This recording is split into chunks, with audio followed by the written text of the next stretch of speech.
حضرت سیدنا امام حسین کی شہادت کے بعد حضرت عبداللہ ابن زبیر رضی اللہ تعالیٰ عنہ نے قاتلان حسین سے خطاب کیا اور فرمانے لگے اللہ کی قسم تم نے اس شخص کو شہید کیا ہے جو راتوں کو لمبے لمبے قیام کرتا تھا، اور تم نے اس شخص کو شہید کیا ہے جس سے میں دن میں جب بھی ملتا تھا تو وہ روزے سے ہوتا تھا۔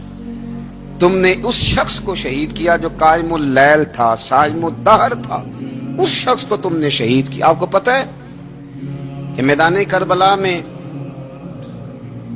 جب 9 محرم کو ابن سعد نے امام حسین سے کہا کہ جنگ کرو، اگر یزید کی بیعت نہیں کرنی تو امام حسین نے فرمایا ایک رات کی مہلت دے دو،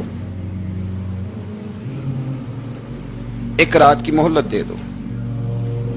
حضرت امام زین العابدین کہتے ہیں میں نے اپنے والد گرامی سے عرض کی کہ ابا جی آپ جہاد سے دور جانے والے تو ہیں نہیں، آپ تو جہاد سے پیار کرنے والے، اور یہ بھی پتہ ہے مجھے کہ یہ جنگ اب ہو کے رہے گی، تو ایک رات کی مہلت دینے کا معنی کیا ہے؟ بھئی کل بھی لڑنا ہے اور رات بھی لڑنا ہے، تو ابا جی ایک رات کی مہلت۔ تو سیدنا امام حسین رضی اللہ تعالیٰ عنہ فرمانے لگے بیٹا رات کی مہلت اس لیے لی ہے کہ میں آج رات کھل کے اپنے رب کی عبادت کر لوں، میں استغفار کر لوں، میں لمبے سجدے کروں۔ اور کہا زین العابدین تو جانتا ہے نا کہ مجھے نماز سے، تلاوت سے، دعا سے اور استغفار سے بڑا پیار ہے۔ نماز سے مجھے پیار ہے، دعا سے مجھے پیار ہے، استغفار سے مجھے پیار ہے۔ فرمایا بیٹا میں نے اس لیے نہیں کہ میں چاہتا ہوں ایک رات اور دنیا میں رہوں۔ تو امام زین العابدین فرماتے ہیں امام علی مقام نے سجدے پہلے بھی بڑے کیے، پر 9-10 کی درمیانی رات جو ان کے سجدے تھے وہ میں نے کبھی نہیں دیکھے۔ فرماتے ہیں تیمم کے ساتھ وہ رات کی جو عبادتوں کا رنگ تھا وہ میں نے کبھی نہیں دیکھا۔ امام علی مقام کا عبادت کا ذوق تھا، شوق تھا، لذت تھی۔ آپ یقین کریں ایسے ایسے عجیب بہانے ہم لوگوں کہتے ہیں میرا نماز میں دل نہیں لگتا، تو میں کہتا ہوں تیرا گپ شپ میں کس طرح لگتا ہے، تیرا موبائل پہ کیسے لگتا ہے بھائی؟ یہ تو بھائی ذوق کی بات ہے۔ امام حسین کہتے ہیں مجھے قرآن پاک سے پیار ہے، مجھے تلاوت سے پیار ہے، مجھے دعا سے پیار ہے، مجھے استغفار سے پیار۔ بھائی جس کو جس چیز سے پیار ہوگا دل لگ جائے گا۔ ہم نے کبھی پیار کیا ہی نہیں اس سے، جن چیزوں سے پیار ہے وہاں دل لگ جاتا ہے۔ یہ ایک بہانہ ہے، ورنہ کثرت سے عبادت کرنا، ذوق پیدا کرنا، یہ تو اہل اللہ کا طریقہ ہے۔ والذین یبیتون لربہم سجدا وقیاما، رب کے بندوں کی علامت یہ ہے کہ وہ راتیں سجدے اور قیام میں گزار دیتے ہیں۔ تو امام حسین کی سیرت کا کمال ہے کہ ذوق عبادت رکھتے تھے۔ دوسری بات جو امام علی مقام کی سیرت میں بڑی شاندار ہے وہ یہ ہے کہ سخی بڑے تھے۔ ایک قول سنانا ہے آپ کو امام حسین کا، اور خواہش میری یہ ہے کہ میرے حاضرین اور ناظرین اس قول کو رٹا لگا کے یاد کریں، اس قول کو انشاءاللہ۔ یہ قول جو امام حسین کا ہے نا جی، یہ جس دن مجھے ملا تھا نا تو میں نے بھی رٹا لگا کے یاد کیا تھا، اور میرے پاس جتنی ڈائریاں ہیں شاید میں نے سب میں لکھا ہے۔ امام علی مقام رضی اللہ تعالیٰ عنہ فرماتے تھے اللہ کی رضا کے لیے کسی شخص کی ایک حاجت پوری کر دینا 1 مہینہ مسجد میں اعتکاف کرنے سے زیادہ درجہ رکھتا ہے۔ ایک بندے کی ایک حاجت پوری کر دینا 1 مہینہ پورا مسجد میں اعتکاف کرنے سے زیادہ درجہ رکھتا ہے۔ خدا کے بندے تو ہیں ہزاروں اور بنوں میں پھرتے ہیں مارے مارے، میں اس کا بندہ بنوں گا جس کو خدا کے بندوں سے پیار ہوگا۔ کسی بندے کی ایک حاجت پوری کرنا 1 مہینہ اعتکاف میں بیٹھنے سے زیادہ افضل ہے۔ اسی لیے تو میرے حبیب کریم علیہ السلام نے فرمایا تو رب کے بندوں کی حاجتیں پوری کرنے میں لگ جا، رب تیری حاجتیں پوری فرما دے گا۔ امام علی مقام فرماتے تھے ایک حاجت کسی کی پوری کرو۔ حضرت جناب سیدہ زینب بنت ابی رافع کہتی ہیں کہ سیدہ فاطمہ الزہرا نا ایک دن اپنے دونوں شہزادوں کو لے کے، جب حضور کی طبیعت مبارک بظاہر علیل تھی جس میں حضور کا وصال ہوا، دونوں شہزادے لے کے سیدہ فاطمہ نبی کریم کی بارگاہ میں گئی، کہنے لگی یا رسول اللہ میرے بچوں کو کچھ دیجئے سیدہ پاک۔ تو حضور اٹھ کے بیٹھ گئے، اس کندھے سے امام حسن کو لگایا اور اس سے امام حسین کو لگایا، اور فرمایا فاطمہ یہ جو میرا حسن ہے نا اس کو میں اپنی ہیبت اور سرداری دیتا ہوں، اور فرمایا یہ جو میرا حسین ہے نا حسین کو میں اپنی جرت اور سخاوت دیتا ہوں، میرا حسین جرت مند ہوگا اور سخی ہوگا۔ दाता गांज बख्श अली हजवेरी, इमामुल औलिया, सैयदुल असफिया। दाता साहब कशफुल माजूब में फरमाते हैं, एक दिन ना इमाम हुसैन के पास एक शख्स आया बड़ी दूर से कुछ मांगने का, हुजूर कुछ दीजिए। वो शख्स कहता है कि मेरा ज़र्फ ये था कि 4-5 दिनार मिलेंगे। तो इमाम हुसैन फरमाने लगे थोड़ी देर बैठ जा, रिज़्क आ रहा है। तो इमाम हुसैन को हुकूमत वक्त की तरफ से ना 5 थैलियां मिली, जिसमें एक थैली में 500 अशरफियां थी। 5 थैलियां आई, लेकिन उसको आने में ना जरा देर हो गई। वो 5 थैलियां जब आई ना, तो इमाम हुसैन उसकी तरफ 5 थैलियां बढ़ा के ना, जरा देखना मेरी तरफ गौर से, 5 थैलियां बढ़ा के ना, तो फरमाने लगे मियाँ जितना तुझे इंतजार कराया ना, इतनी हम तेरी हाजत पूरी नहीं कर सके। तो ये ना महसूस करना कि हुसैन के दरवाजे पे बैठा भी रहा हूं तो मिला क्या है, ये ना महसूस करना। वो शख्स कहता है जब मैंने वो थैलियां खोली और फिर मेरी नजर इमाम हुसैन पे पड़ी, तो मेरे अंदर से आवाज आई, अगर हुसैन इब्ने अली इतने सखी हैं तो मोहम्मद अरबी कितने सखी हो। अगर ये मियार इनका है, इनका ये मियार है, और खुद भीख दें खुद ही कहें मंगते का भला हो, खुद कहने लगे जितना इंतजार कराया है उतनी तेरी मदद कर सके। ये सखावत का मियार था, ये तरीका था। एक दफा सैयदना इमाम हुसैन रज़ी अल्लाह तआला अन्हु के घर के अंदर ना 5000 दिनार आए। मस्जिद में थे, आपको 5000 दिनार मिले। तो इमाम ज़ैनुल आबिदीन कहते हैं कि मस्जिद से लेकर घर आने तक इमाम हुसैन ने 5 के 5000 अल्लाह के रस्ते में खैरात कर दिए। फरमाते मैंने कहा अब्बा जी 5 दिनार की घर में जरूरत थी, माला वाले सखी नहीं हुंदे ते सखियां कुल माल नहीं हुंदा, इत्थे उथे दोमी जहानी सखी कंगाल नहीं हुंदा। कहा अब्बा जी 5 दिनार की घर में जरूरत थी। तो कहते हैं मुझे फरमाने लगे बेटा ये जिनको मैंने दिया है ना, ये घर के लिए ही दिया है, ये घर के लिए ही दिया है। जिनको दिया है तुम्हारा क्या ख्याल है, ये बाहर खर्च हुआ है, ये घर के लिए ही है। इसलिए कि जब इंसान दूसरों पर शफकत करता है तो अल्लाह उसके घर पे रहमत फरमाता है। इमाम हुसैन के मिजाज में पहली बात मैंने ज़ौक़े इबादत की अर्ज की। दूसरी बात अर्ज कर रहा हूं कि सहाबा हजरत उसामा बिन ज़ैद बड़े प्यारे हैं मेरे नबी करीम के, बड़े प्यारे।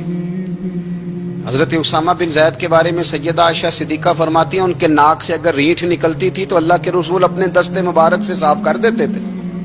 और सरकार फरमाते थे कि अगर उसामा लड़की होता ना, उनके गुलाम के बेटे थे हजरत ज़ैद बिन हार, अगर ये लड़की होता मैं इसे जेवर पहनाता।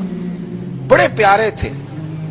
लेकिन जब उनका आखिरी वक्त आया ना, तो 60,000 दिनार का कर्जा था। रिश्तेदारों से कहा, दोस्तों से कहा, यारों से कहा, पर कर्ज अदा नहीं हो रहा था। हजरत उसामा बिन ज़ैद कहते हैं बड़ा परेशान था। जब हद हो गई ना, तो हजरत उसामा बिन ज़ैद फरमाने लगे जाओ कोई हुसैन इब्ने अली को खबर करो, उनसे कहो मैं ना गुलाम हूं आपके नाना का, मकरूज दुनिया से चला गया तो क्या बनेगा। इमाम हुसैन को खबर मिली तो दौड़े आए। लाजपाल उस पीर को नहीं कहते जो तगड़ा नजराना लेके तो माथा चूम ले, लाजपाल तो उसको कहते हैं कि जब जरूरत पड़े तो वो सर पे मौजूद हो। हजरत सैयदना इमाम हुसैन तशरीफ लाए तो जनाब उसामा बिन ज़ैद रो पड़े, कहने लगे हुजूर मैंने ना गुलामी की है आपके नाना की, और इस गुलामी पे नाज है। अब 60,000 दिनार का कर्जा लेके दुनिया से जाऊंगा तो मेरी कब्र पे बोझ रहेगा। इमाम हुसैन खादिम को भी कह सकते थे जाओ घर पैसे पड़े हैं ले आओ।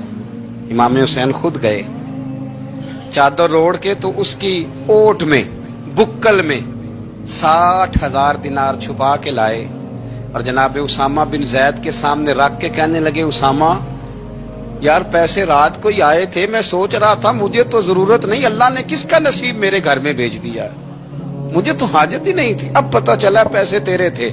अल्लाह ने हुसैन की ड्यूटी लगाई है कि जा जाके दे आ। हजरत उसामा बिन ज़ैद रो पड़े, फरमाने लगे अल्लाह आपको बेहतरीन सिला अता फरमाए। ये मेयार था। और फिर तीसरी बात ये कि दिल के बड़े साफ थे। दिल बदस्तावर के हज अकबर अस्त अज हजारा काबा यक दिल बेतरस्त। शेख सादी कहते हैं कि दरवेश कहते हैं कि किसी का दिल रख लेना ना, दिल राजी कर देना, काबे का 1000 बार हज करने से बेहतर है। दिल बदस्तावर के हज अकबर अस्त, किसी का दिल राजी करना हज अकबर है। इमाम बड़ा ही प्यार करते थे। घोड़े पे जा रहे थे, कुछ फकीर गरीब लोग बैठ के रोटी खा रहे थे। खा कहाँ रहे थे? सड़क के किनारे। तो इमाम ज़ैनुल आबिदीन फरमाते हैं कि जब इमाम हुसैन गुजरे तो उन्होंने आवाज दी, हुजूर दिल करता है हमारे साथ बैठ के रोटी खाएं। कायनात के मालिक व मुख्तार के नवासे और दुनिया के सबसे बड़े शहजादे घोड़े से उतरे और गरीबों के साथ सड़क पे बैठ गए, रोटी खाने लगे और देर तक खाते रहे। और जब फारिग हो गए तो फरमाने लगे खाने की जरूरत भी नहीं थी, हाजत भी नहीं थी, पर तुमने आवाज दी तो दिल रखने को बैठ गया था। अगर इजाजत दे तो चला जाऊं। ये मिजाज था, ये तबीयत थी। आपके एक भाई हैं छोटे, हजरत मोहम्मद बिन हनफिया नाम है, हजरत मौला अली शेर खुदा रदी अल्लाह तआला अन्हु की दूसरी बीवी से। एक दिन हजरत इमाम हुसैन उनके घर में बैठे थे तो किसी बात में ना इख्तलाफ राय हो गया, तो इमाम अली मकाम नाराज हो गए, फरमाया आज के बाद तेरे घर नहीं आऊंगा। रुमाल उठाया चले गए। लोगों ने हजरत मोहम्मद बिन हनफिया रदी अल्लाह तआला अन्हु से कहा हुसैन तो नाराज हो गए, कभी नहीं आएंगे। आप फरमाने लगे भाई तुम्हारा है कि मेरा? अजी भाई तो आपके हैं। फरमाया अगर कहो तो चंद मिनटों में हुसैन वापस आए। जनाब नाराजगी हो गई है। फरमाया नाराजगी हुई है, पर मैं उसके दिल की नरमी को तो जानता हूं ना, उसके मिजाज के अंदर जो मोहब्बत है उससे तो अभी आए। क्या जनाब वो कैसे? फरमाने लगे देखना जरा। तो इमाम हुसैन ने खत लिखा, हजरत मोहम्मद बिन हनफिया ने रुका लिखा, कहने लगे हुसैन मेरे बाप का नाम भी अली है और आपके बाप का नाम भी अली है, पर एक फजीलत ऐसी है जिसमें मैं आपका मुकाबला नहीं कर सकता। वो ये है कि आप सैयदा फातिमा तो ज़हरा के लाल है, अब मोहम्मद मुस्तफ़ा अलैहिस्सलाम के नवासे हैं। कहने लगे भाईजान आपने नाना जान की वो हदीस तो सुनी होगी कि दो लोग नाराज हो जाएं तो जो सुलह पहले करे जन्नत में पहले जाएगा। फरमाने लगे दिल मेरा कर रहा था कि पहले सुलह कर लूं, लेकिन फिर बड़े भाई को पुश्त करूंगा जन्नत में जाते हुए, ये भी तो बेअदबी है ना। अब खत मैंने लिख दिया है, आपका जो इरादा हो। इमाम हुसैन ने खत पढ़ा तो आंखों में आंसू आ गए। फिर से रुमाल उठाया। बच्चे पूछने लगे कहाँ जा रहे हैं? कहा भाई के घर जा रहा हूं। कहा आप तो नाराज थे। फरमाया था नाराज, पर है तो मेरा भाई ना। हो गई बात खत्म। बड़ी दिल में नरमी, तबीयत में सोज, लहजे में गुदास, लेकिन इसके साथ साथ इमाम हुसैन रदी अल्लाह तआला अन्हु का जज्बा जिहाद, इमाम हुसैन की इस्तकामत। आज लोग उधर होते हैं जिस तरफ हवा का रुख होता है। आज लोगों की सोचों का जाविया यह है कि जिधर रश ज्यादा होगा हम भी उधर जाएंगे। हम ये नहीं देखते हक किस तरफ है, हम ये देखते हैं रश किस तरफ है। इमाम हुसैन रदी अल्लाह तआला अन्हु ने रश नहीं देखा, हक देखा। इमाम हुसैन रदी अल्लाह तआला अन्हु इस्तकामत के वो पहाड़ हैं, मामूली आदमी नहीं थे। फरजक शायर कहता है कि मैंने इमाम हुसैन से कहा था, मैंने कहा लोगों की तलवारें यजीद के साथ है पर दिल आपके साथ है, दिल आपके साथ हैं। इमाम हुसैन रदी अल्लाह तआला अन्हु ने जमाने के हालात नहीं देखे, हक और सच देखा। जितनी चीजें इंसान को कमजोर कर सकती हैं वो सारी इमाम हुसैन पे तारी की गई। जितनी चीजें, वतन छोड़ना कितना को मुश्किल होता है। शाला परदेसी कोई भी न थी वे ते कख जिन्ना तो पारे। हजरत सुल्तान बाहू फरमाते हैं बचो, परदेसी होना कोई आसान है? जिस आदमी का किसी छोटे से गांव में भी मकान हो छोड़ना पड़ जाए तो रोटा है। तो मुझे बताओ जिसने अपना सारा बचपन मदीने में गुजारा हो, आज जो एक हफ्ता मदीने रह के आते हैं उनसे वापस निकलना मुश्किल होता है। लेकिन इमाम हुसैन हक का रास्ता था, वतन की कुर्बानी दी, और मामूली वतन नहीं, मदीने जैसा वतन। और जब खड़े थे ना इमाम हुसैन रदी अल्लाह तआला अन्हु रजब में निकल रहे थे मदीने से, तो कोई शायर कहता है दूर खड़े होके उन्होंने गोया कहा था आका तेरे करम के खजीने की खैर हो, मैं जा रहा हूं तेरे मदीने की खैर हो। इमाम हुसैन ने वतन छोड़ा, कोई लग़ज़श नहीं पैरों में, कोई नहीं। शहजादों वाली जिंदगी थी। मस्जिद नबवी के इमाम थे, नबी करीम अलैहिस्सलाम के रोज़ा अतहर पर तशरीफ रखते थे।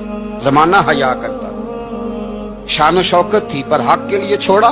निकल कर खानकाहों से अदा कर रस्म शब्बीरी। और फिर बड़ा मुश्किल होता है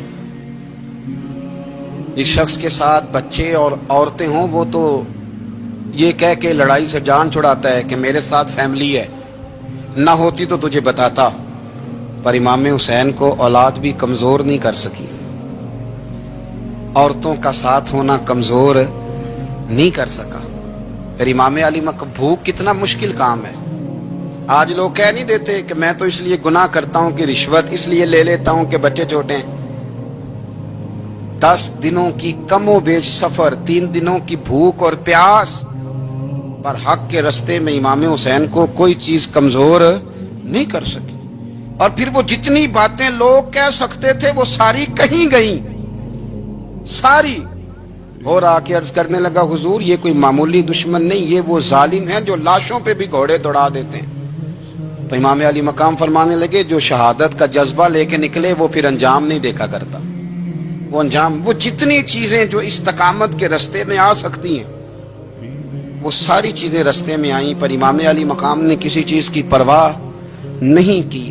آج کا مسئلہ یہ ہے کہ آج لوگوں میں استقامت نہیں ہے۔ رات کو کچھ ہوتے ہیں، سویرے کچھ ہوتے ہیں، دوپہر کو کچھ ہوتے ہیں، شام کو کچھ ہوتے ہیں۔ ہمارا کل انداز تکلم کچھ اور ہوتا ہے، صبح کچھ اور ہوتا ہے۔ امام علی مقام میدان میں رہے، ایک میت گھر میں ہو جائے تو کئی دنوں تک آنکھ کھلتی نہیں، ہوش رہتا نہیں۔ سب سے زیادہ مصائب امام حسین نے دیکھے، سب سے زیادہ، اور گھوڑے پر بیٹھنے سے پہلے ساری تکلیفیں آپ دیکھ چکے تھے۔ باپ کا جنازہ اٹھانا آسان ہوتا ہے، بیٹے کا جنازہ اٹھانا بڑا مشکل ہوتا ہے، پر امام حسین نے بیٹوں کے جنازے اٹھائے۔ حضرت علی اصغر کی لاش کو امام حسین نے اپنے دست مبارک سے دفن کیا، اور جناب علی اکبر کی میت کو جب آپ اٹھا کے لا رہے تھے تو سیدہ زینب فرماتی ہیں کہ مجھے یوں کبھی لگتا تھا حسین کا قد بڑا ہے اور کبھی لگتا تھا علی اکبر کا قد بڑا ہے، اور فرماتی ہیں کہ پھر حضرت قاسم بن حسن کو بھی وہ اٹھا کے لائے، اور جناب عباس کے وجود سے الگ ہونے والے بازو انہوں نے لا کے حضرت عباس کے وجود کے ساتھ بھی رکھے۔ انہوں نے یہ سارا منظر دیکھا، لیکن جب حسین ابن علی اپنی دفعہ گھوڑے پہ سوار ہوئے تو لگتا یہ تھا کہ ان سے زیادہ بہادر کوئی نہیں۔ ایک جملہ بھی یزیدی فوج کے سامنے امام حسین نے کمزور نہیں کہا، ایک جملہ بھی، ایک فکرہ بھی کچا نہیں بولا، کہیں بھی کوئی منت نہیں کی، کسی جگہ بھی ان کے پائے استقلال میں کوئی لغزش نہیں آئی۔ جب لوگوں کو پتہ چل جائے کہ اب سامنے موت ہی موت ہے، سوائے اس کے چارہ کچھ بھی نہیں، تو بہت ساری رخصت اور اجازت تو دین بھی دیتا ہے، پر امام حسین کسی جگہ کسی رخصت پر عمل کرتے نظر نہیں آتے، ڈٹ کے بات کی، ڈٹ کے۔ اور پھر جب میدان میں نکلے، اللہ اکبر، تو ابن سعد کہنے لگا کہ اگر 2 کر کے، ایک کر کے جاؤ گے تو یہ 45,000 کا لشکر سارا حسین کاٹ ڈالے گا، یک بارگی حملہ کرو گے تو بات۔ اتنی استقامت، اتنا۔ آج تو لوگ ڈپریشن کے مریض ہیں، آج تو لوگ ٹینشن کے مریض ہیں، ہر دوسری بات میں لوگ کہتے ہیں وہ بڑا، پر کس بات سے؟ مطلب کیا آپ نے زندگی میں صرف جاب نہیں مل رہی، صرف بیماری آ گئی، صرف خرچہ نہیں گھر میں بڑا، کس بات کا ڈپریشن؟ امام حسین کی زندگی بتلاتی ہے کہ وہ لوگ بھی کوئی دنیا میں کمال حاصل کر سکتے ہیں جو چھوٹی چھوٹی بات پہ روتے ہیں۔ مال بھی ہے، جوانی بھی ہے، گھر بھی ہے، مکان بھی ہے، بچے بھی ہیں، عزت بھی ہے، صرف پیسے نہیں۔ اور انسان ہے کہ آنکھیں نہیں کھل رہی، وہ سمجھتا ہے میں کسی کام کا ہی، فقط پیسے نہیں بس۔ او خدا کے بندو، امام علی مقام نے فرمایا سارا کچھ لٹا کے بھی جو میدان میں کھڑا رہے اسے حسین ابن علی کہا جاتا ہے، اسے حسین ابن علی کہا جاتا ہے۔ حسین ابن علی کی شان رفت کوئی کیا جانے، حسن جانے، علی جانے، نبی جانے، خدا جانے، کون جانے امام علی مقام کا معیار۔ تو امام حسین رضی اللہ تعالیٰ عنہ کی زندگی ہمیں بتاتی ہے کہ ذوق والی عبادت کرو۔ امام حسین کی زندگی ہمیں بتاتی ہے کہ جب تم سخاوت کرو تو پھر اپنی حیثیت سے بڑھ کر کرو، اور امام حسین کی زندگی ہمیں بتاتی ہے کہ دل میں کسی کے لیے کوئی بات نہ رکھو، صلح کرنے میں پہل کرو، محبتیں کرنے میں آگے بڑھو۔ اور امام حسین کی زندگی ہمیں بتلاتی ہے کہ جب دنیا میں تم نے کچھ کرنا ہے تو پھر ڈٹنا بھی سیکھو، پھر کھڑے ہونا بھی سیکھو۔ یہ نہ دیکھو کہ حالات، امام حسین نے ایک دن بھی حکومت نہیں کی، یزید نے 4.5 سال کی، لیکن قیامت تک دلوں پہ حکومت امام حسین کی رہے گی۔ इमाम हुसैन की रहेगी, इसलिए कि उनमें इस्तकामत थी। इमाम हुसैन के साथ उस वक्त 72 लोग थे, लेकिन आज कायनात का जर्रा जर्रा इमाम हुसैन के साथ है। इसका मतलब है वक्त लगता है, नजरिया गालिब आ ही जाया करता है। इमाम राजी की तफसीर कबीर देखिएगा। इमाम राजी कहते हैं कि सैयदा फातिमा ज़हरा रदी अल्लाह ताला अन्हा के दोनों शहजादे हसनैन करीमैन बीमार हो गए तो सैयदा ने मन्नत मांगी कि बच्चों को शिफा होगी तो 3 रोजे रखूंगी। शिफा हो गई, रोजे भी रख लिए। और जब मौला अली शेर खुदा रोजा रखने के लिए बेदार हुए, सैयदा फातिमा ज़हरा बेदार हुई तो इमाम हसन और हुसैन भी उठ गए। 7-8 साल की उम्र, अम्मा जी हमने भी रखना है। सुबह खजूर और दूध से रोजा रख लिया गया। ऐन इफ्तारी के वक्त मौला अली कहते हैं फाके चल रहे थे, कहीं से मैं जौ लाया थोड़े से। सैयदा फातिमा ज़हरा ने पीस कर रोटियां पकाई। वो वक्त जो बड़ा मुश्किल होता है इफ्तार का, कहते हैं उस वक्त जब खाने के लिए बिल्कुल हाथ आगे बढ़ने लगे और उम्मीद थी कि अभी सैयदना बिलाल अल्लाहु अकबर कहेंगे तो रोजा खुलेगा, लेकिन अभी चंद ही मिनट रहते थे कि दरवाजे पर एक फकीर ने सदा दी। कहने लगा सारे मदीने के दरवाजे खटखटा आया हूं, कहत है फाका है, ए रसूलुल्लाह के खानदान वालों, मैं यतीम हूं। किसी ने बताया है कि और कोई दरवाजा खुले ना खुले, सैयदा का दरवाजा तेरे लिए जरूर खुलेगा। क्या यतीम को रोटी मिलेगी? तो हजरत मौला अली ने बच्चों की तरफ देखा ही था कि इमाम हसन सारी रोटियां जाके दरवाजे पे दे आए। खजूर और पानी से इफ्तार हो गया। सुबह फिर खजूर और दूध से रोजा रखा। इमाम राजी कहते हैं ऐन वो वक्त जब इफ्तार का टाइम आया तो फिर दरवाजे पे किसी ने सदा दी। कहा रसूलुल्लाह के खानदान वालों, मैं मिस्कीन हूं, रात से रोटी खाई है, न सुबह खा सका न दोपहर। किसी ने बताया है कि इस दरवाजे से खाली कोई नहीं जाता। इमाम हसन ने फिर सारा लंगर उठाया और फिर जाके दे दिया।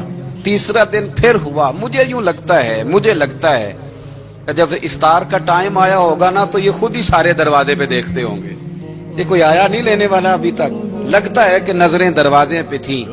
ऐन इफ्तार के वक्त 3 रोटियां जब जौ की पक के आई, एक भिखारी ने सदा दी। कहने लगा मैं कैदी हूं, आज ही कैद से रिहाई मिली है। पहले दिन किसी के दरवाजे पे सदा मिली है, दी है रोटी मिलेगी। इमाम हसन वो खाना दे के वापिस लौटे। खजूर और पानी से इफ्तार हुआ और जैसे ही मस्जिद नबी में तीनों बाप बेटा नमाज पढ़ने गए तो मौला अली कहते मुझे बताना नहीं पड़ा। रसूल करीम ने मेरी तरफ देख के फरमाया, अली तेरा, फातिमा का, हसन और हुसैन का 3 दिन वाला अमल खुदा को भी बड़ा पसंद आया है और मोहम्मद मुस्तफा को भी बड़ा पसंद आया, बड़ा पसंदीदा अमल।